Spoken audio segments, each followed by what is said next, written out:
الحمد للہ رب العالمین والصلاة والسلام علی سید الانبیاء والمرسلین اما بعد۔ عزیز طلبہ، آج جو کتاب میں لے کر حاضر ہوا ہوں وہ ہے شرح شذور الذہبی فی معرفت کلام العرب۔ اس کتاب میں جو بحث چل رہی تھی وہ تھی علامات اسم، اور مصنف رحمہ اللہ نے 3 علامتوں کا تذکرہ کیا تھا۔ سب سے پہلی علامت اور نشانی ال پڑھ چکے ہیں، اور اس کے اندر جو اعتراض ہونے والا تھا اس اعتراض کو بھی ہم نے پڑھا اور مکمل طور پر اس اعتراض کا جواب بھی معلوم کر لیا۔ اب آج دوسری علامت الثانیۃ النداء، دوسری علامت منادا کا ہونا ہے، یعنی اسم وہی ہے جو منادا ہو سکتا ہے، جیسے نحو یا ایھا النبی، مثال دیے یا ایھا النبی، تو اس میں نبی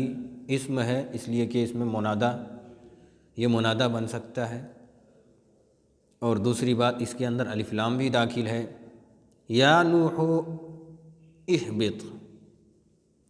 ایسے قرآن کی آیت یا لوط انا رسل ربک،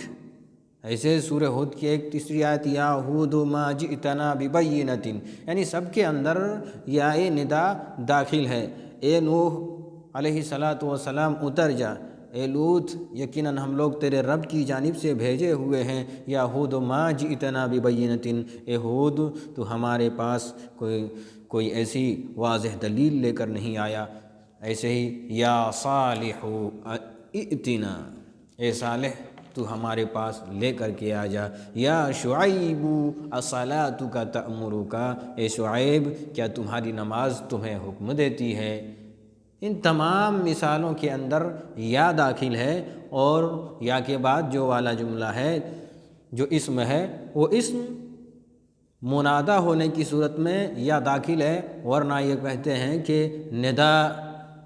حرف ندا اسم پر ہی داخل ہوتا ہے، منادا وہی بنتا ہے۔ اب یہ بتا رہے ہیں فَكُلُّ مِنْ هَذِهِ الْأَلْفَاظ، ہر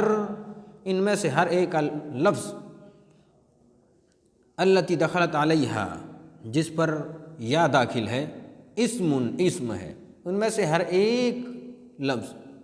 ان الفاظ میں سے ہر ایک لفظ جس پر یا داخل ہے، اسم وہکذا کل منادا، یہ اسم ہے، اور بتا رہے ہیں اسی طریقے سے ہر منادا کا معاملہ ہوتا ہے۔ تو یہ بات معلوم ہوئی کہ جو منادا بن سکے وہ اسم ہوتا ہے، جو حرف ندا کو قبول کر سکے وہ اسم ہوتا ہے۔ اب یہاں خود اعتراض پیش کر رہے ہیں کہ تو ہو سکتا ہے تم اعتراض کر دو، فَإِن قُلْتَ، اگر تو اعتراض کرے کہے، فَمَا تَصْنَعُ فِي قِرَاءَةِ الْكِسَاءِ أَلَّا يَسْجُدُوا لِلَّهِ، تو تم کیا کرو گے کسائی کے قرأت کے اندر جو سورہ نمل کی آیت کریمہ ہے اللہ یسجدوا للہ، یہ اصل آیت کریمہ ہے اللہ یسجدوا للہ، لیکن کسائی کی قرأت میں ہے اللہ یسجدوا، یا ندا ہے اور امر کا صیغہ ہے اسجدوا، اور قرآن کے اندر صرف ہم جس کی تلاوت کرتے ہیں اس کے اندر قرآن میں فعل مضارع کا صیغہ ہے، لیکن کسائی کی قرأت میں اللہ یا اسجدوا للہ یہ ہے۔ تو یہاں بتا رہے ہیں فَإِنَّهُ يَقِفُ عَلَى أَلَّا یا وَيَبْتَدِئُ بِالسُّجُودِ بِالْأَمْرِ، کہہ رہے تو تم کیا کرو گے کسائی کے قرأت میں جس کے اندر ہے الا یسجدوا یا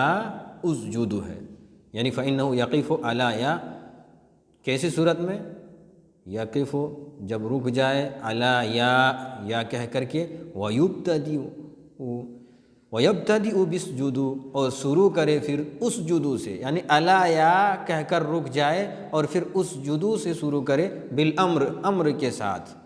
تو ایسی صورت میں یا داخل ہو گیا امر پر۔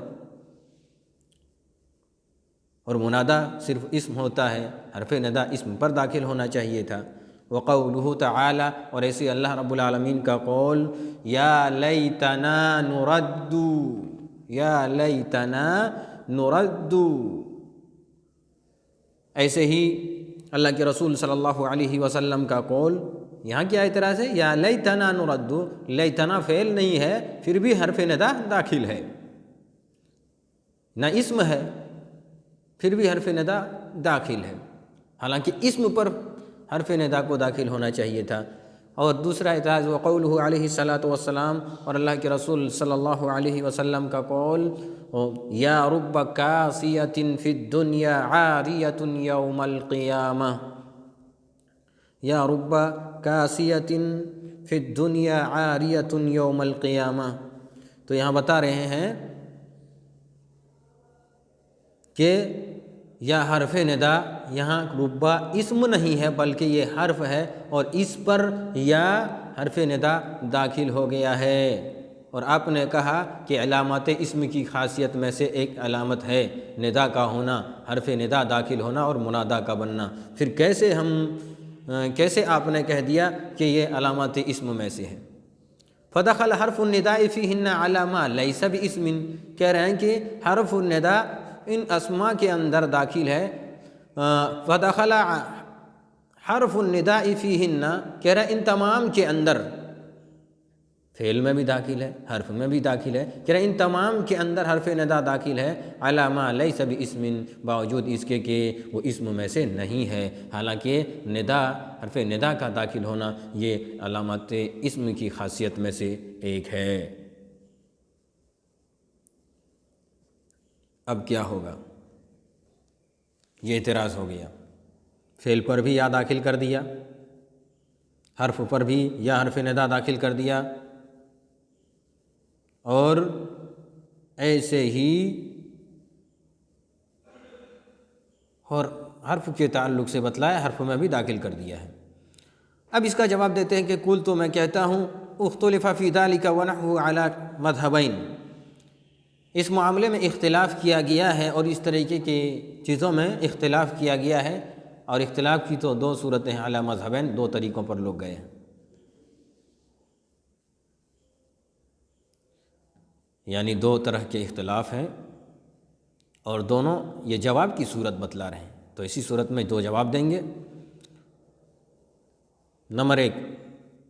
احدہما ان المنادى محذوف، جواب یہ ہوگا کہ جب دیکھیں گے فعل پر یا داخل ہے، جب دیکھیں گے حرف پر یا داخل ہے، تو ایسی صورت میں وہاں جواب دیا جائے گا کہ ان المنادى محذوف، کہ یا حرف ندا کا یہاں منادى محذوف ہے، ای یا ہؤلاء اسجدوا، تو یا الا یسجدوا میں ہؤلاء اسم اشارہ کو محذوف مانیں گے۔ ایسے ہی یا لیتنا میں ہم یا قومی لیتنا نرد مانیں گے، اور ایسے ہی یا رب کاسیۃ میں یا قومی رب کاسیۃ فی الدنیا، یعنی قوم کا اضافہ کر لیں گے اور وہاں قوم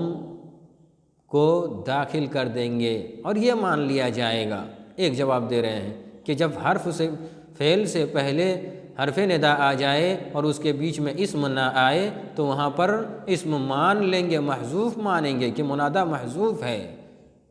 ایسے ہی حرف میں حرف ندا داخل ہو جائے تو منادى محذوف مانیں گے، تو ایسی صورت میں اس کا جواب درست ہو جائے گا۔ والثانی، اور دوسرا کہہ رہے ہیں، ان یا فیہن للتنبیہ، کہ دوسرا یہ تنبیہ کے لیے، دوسرا جواب دے رہے ہیں یا ان تمام کے اندر للتنبیہ، تنبیہ کے لیے ہے، لا للنداء، ندا کے لیے نہیں ہے، اور جب تنبیہ کے لیے ہو تو کسی بھی، چاہے وہ حرف ہو چاہے وہ فعل ہو، ہر ایک پر یا تنبیہ داخل کر سکتے ہیں، یہ کوئی بڑی بات نہیں ہے، یہ جواب دے دیے۔ تو اعتراض کا جواب مل گیا کہ یا حرف ندا اسم پر داخل ہوتا ہے، لیکن حرف اور فعل پر داخل ہو جائے تو ایسی صورت میں یا تو منادى محذوف مانیں گے، تو اس کا جواب بن جائے گا کہ یہاں منادى محذوف ہے، اور دوسری صورت میں وہ ان تمام صورتوں میں یا وہاں تنبیہ کا مانیں گے نہ کہ یا ندا مانیں گے، تو جب تنبیہ کی مان لیں گے تو تنبیہ کی یا ہر ایک میں داخل ہو سکتی ہے، اس میں کوئی اعتراض نہیں رہ جائے گا۔ اب آگے دیکھیے ایک تیسرا، الثالثۃ، تیسری علامت، الاسناد الیہ، مسند الیہ کا ہونا، وہو ان یسند الیہ ما تتم بہ الفائدۃ سواء کان المسند فعلا او اسما او جملۃ، کہہ رہے ہیں کہ اور وہ ہوا ان یسند الیہ، وہ ایسا لفظ ہے جس کی اسناد کی جائے ما تتم بہ الفائدہ، جس سے مکمل فائدہ ہو جائے، ایسا لفظ ہے جس کی اسناد کی جائے ایسی چیز کی جانب ما تتم بہ الفائدۃ، جس سے مکمل فائدہ ہو، مکمل فائدہ ملے، چاہے وہ سواء کان المسند فعلا، چاہے وہ مسند فعل ہو یعنی جس کی اسناد کی جا رہی ہے وہ فعل ہو، او اسمن، یا اسم ہو یا جملہ ہو،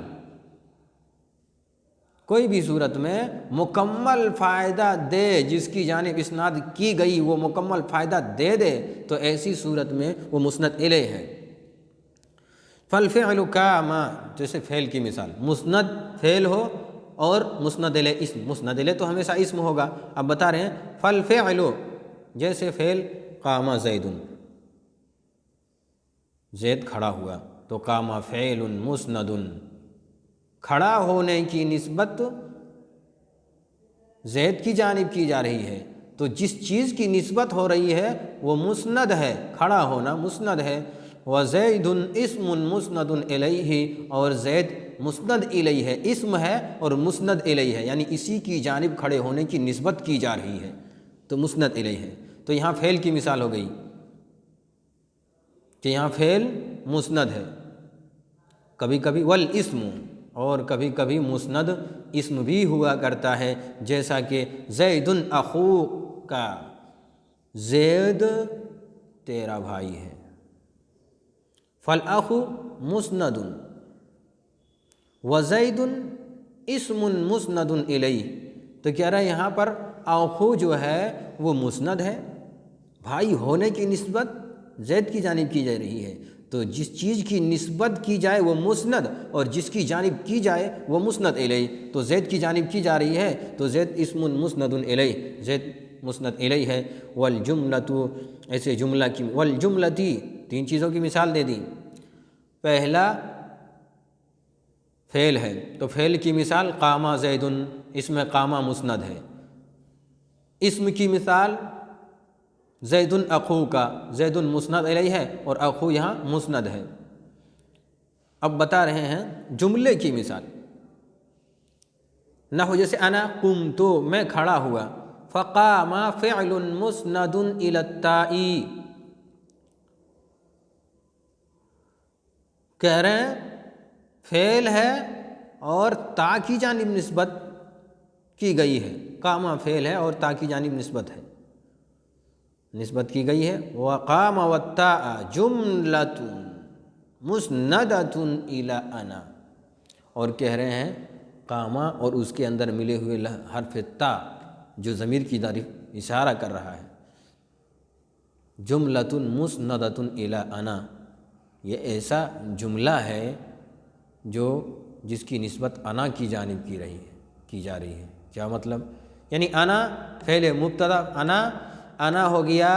ضمیر متکلم، یہ مبتدا، اور قم تو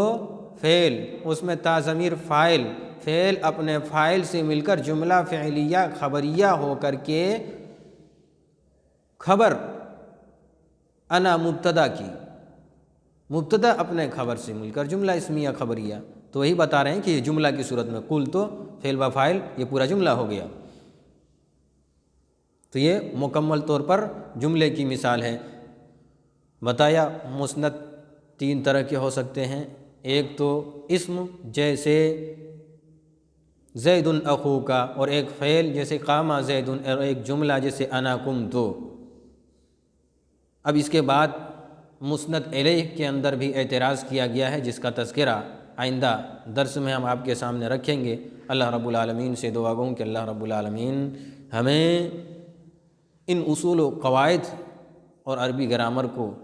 سمجھنے کی توفیق دے اور اس پر محنت کرنے کی توفیق دے۔ وما علینا الا البلاغ۔ السلام علیکم ورحمۃ اللہ۔